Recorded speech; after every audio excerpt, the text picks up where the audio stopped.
توفيق، انت حاليا بتتفرج على انميات ايه او منتظر انميات ايه تنزل هتتفرج عليها؟ السؤال ده جالي كتير جدا الفتره اللي فاتت. ناس منكم كتير جدا ارسلوا لي على الانستجرام، وكمان كتبوا لي كومنتس عندي في الشانل انت بتتفرج عليه حاليا ومستني ايه. والنهارده عملت لكم الفيديو ده فيديو خفيف لطيف علشان اقول لكم تتفرجوا على ايه في موسم 2024 اللي لسه هينزلوا انميات واللي بينزلوا حاليا. انا بتفرج عليهم وممكن انت كمان ترشح لي انميات. انا مش هقولها الفيديو ده لان الانميات اللي انا هقولها الفيديو ده هي دي بس اللي انا بتفرج عليها حاليا، مفيش حاجه اكتر من كده. فلو في حاجه انا مفوتها وانت شايف انها تستحق قول لي في الكومنتس.小店新开，各位走过路过还请点个追番，拜托啦！陆光，你说句话呀！追番，拜托了。 اول انمي انا متابعه بقالي فتره وهو مكمل دلوقتي، عدى تقريبا ل 14 حلقه، هو راجنا كريمزون. راجنا كريمزون اتكلمت عنه كتير قوي في الشانل عندي، اذا كان في شورتس او اذا كان في فيديوهات. من الانميات اللي انا حاببها جدا جدا جدا. فكره الانمي نفسه، الفكره عامه شداني بشكل انتم مش متخيلينه.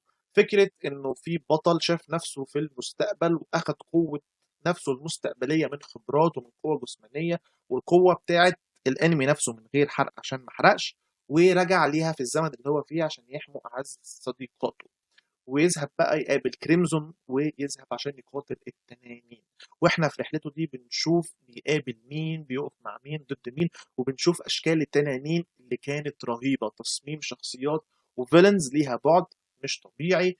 انمي راجنا كريمزون من الانميات اللي انا برشحها لكم جدا جدا جدا تتفرجوا عليها، عجبني جدا.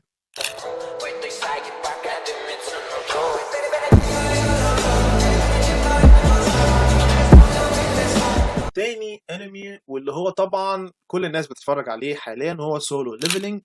انا شفت منه اول حلقتين لغايه دلوقتي. الانمي كارثه، كارثه مش طبيعي حلو بشكل انتوا مش متخيلين. انمي سولو ليفلينج انا دايما كنت اسمع عن المانوا ومش من عشاق المانوات ان انا اقعد اقرا وكده، فاستنيت الانمي واستنيت ان انا اشوفه. بصراحه لحد دلوقتي مش خازلني تماما، بل بالعكس الانمي قد التوقعات. الانمي واخد ريت عالي جدا وجاري في الاحداث. الانمي بكل اختصار هو شخص قوته ضعيفه جدا في العالم اللي هو فيه، هو صياد بيذهب في يوم من الأيام مع جماعة من الصيادين لغارة معينة علشان يعمل تحدي معين، ياخد منه مؤن، ياخد منه فلوس، ياخد منه جواهر، أيا كان. بيقابل تمثال اللي احنا كلنا عارفين شكله، والتمثال ده من ساعتها حياته بتتشقلب. البطل بتاعنا بيكون مش هو البطل اللي احنا عارفينه، بيخش في حتة تانية كده محدش عارف. انمي سولو ليفلينج لو انت لسه ما اتفرجتش عليه انا مش عارف انت قاعد بتعمل ايه.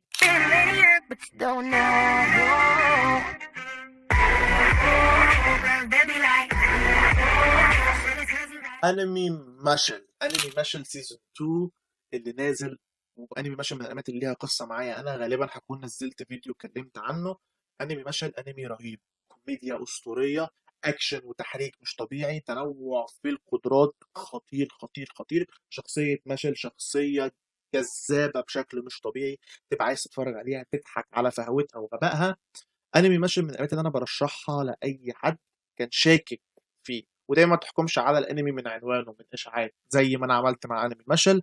وبجد من الانميات اللي لازم تتابعها لو انت لسه ما شفتهاش. فك من اي حاجه، اسمع الاوبننج بتاعت انمي ماشل بعد كده تعالى كلمني.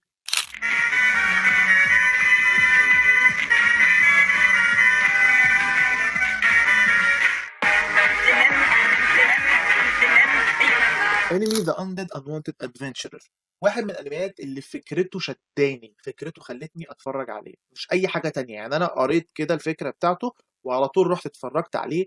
هو انمي بيحكي عن قصه صياد. الصياد ده في يوم من الايام بيروح مهمه، بيقابل تنين، التنين على شكل عصفوره، والتنين ده بيموته وبيرجع للحياه تاني بس على هيئه هيكل عظمي، او زي ما بيسموهم في الانمي الغولز او الجولز. ومن ساعتها حياته بتتشقلب تماما، بيبقى غول، بيبقى هيكل عظمي مش قادر يتكلم، وبيعيش حياة الزومبي حرفيا.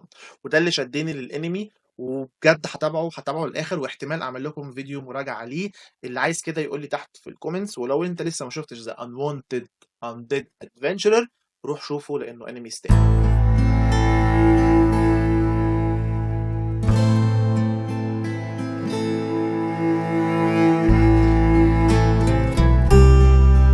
اتفرج عليها انمي طبعا كيميتسو نو يايبا بالجزء الجديد بتاع حشرة الصخور او الحشرة الخباز زي ما انا بحب اسميه.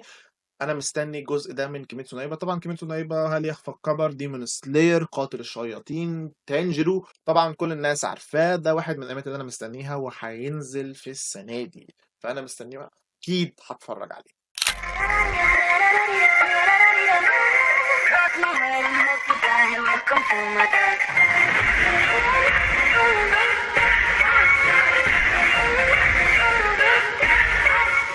سيزون 2 من انمي جريت بريتندر، واحد من الانميات اللي انا شفتها زمان. شفت سيزون 1 وكنت مستني سيزون 2 بفارغ الصبر. هو انمي عباره عن نصابين، جماعه من النصابين اللي بيقدروا ياخدوا فلوس الناس بحيل جميله جدا، وما بيقدرش يشوف قدامهم اي محقق، وفي نفس الوقت هم بيحققوا، يعني هم نصابين وبيقضوا على نصابين. واحد من الانميات اللي كان رسمه هو اكتر حاجه شدتني ليه. الكوميديا بتاعته كانت كوميديا لطيفه، واحداثه كانت فعلا بتشد، فعلا مبهره. ولو انت ما شفتش جريت بتندر شوف سيزون 1 عشان تتابع معانا سيزون 2 اول باول.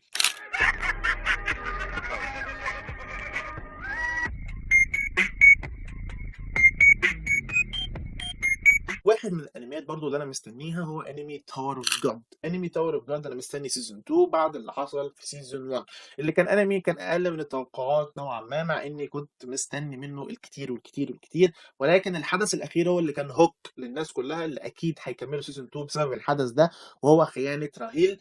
وفعلا الناس كلها فكت من الانمي، مش هحكي لك قصته، مش هحكي لك اي حاجه. كل اللي هحكيه لك ان حبيبه واحد ضحى عشانها كتير جدا، وفي الاخر خانته وزقته من على الجبل، وما زال بيحبها وبينادي عليها راهيلو راهيلو راهيلو. هتتفرج عليه تاور اوف جاد مهما كان شدة كرهك ليه، اكيد هتتفرج عليه.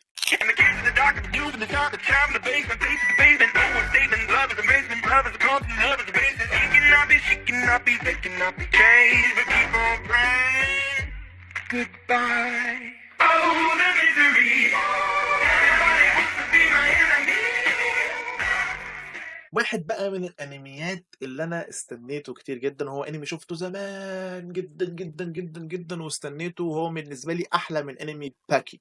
ايوه احلى من انمي باكي، لان انا ما حبيتش انمي باكي خالص. ولكن الانمي ده اسمه كينجن اشورا. كينجن اشورا سيزون 2 اللي هينزل. انمي مارشال ارتس، انمي قتال، فايتنج، انمي حلو حلو حلو، هيعجبك جدا. في انواع من الفايتنج ستايلز كتيره جدا جدا جدا.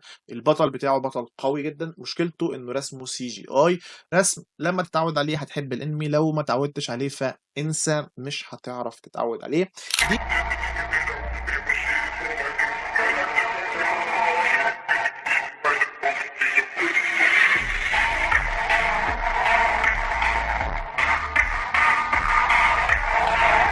دي كانت لسه الانميات اللي انا بتفرج عليها حاليا واللي انا مستنيها عشان اتفرج عليها. لو في اي انمي انت شايفه يستاهل ان انا اتفرج عليه وانا ما قلتهوش، قول لي تحت في الكومنتس وانا اوعدك ان انا اتفرج عليه واقول لك رايي فيه. اذا كان هقول لك رايي فيه برايفت على الانستجرام، او هقول لك رايي فيه في الفيديو. وقول لي ايه بالنسبه لك اللي انت شايفه الانمي اللي مع الوقت هيعلى والناس مش مدياله اهميه. وما تنساش اللايك والشير والسبسكرايب. وده اللي كان عندي النهارده. سلام.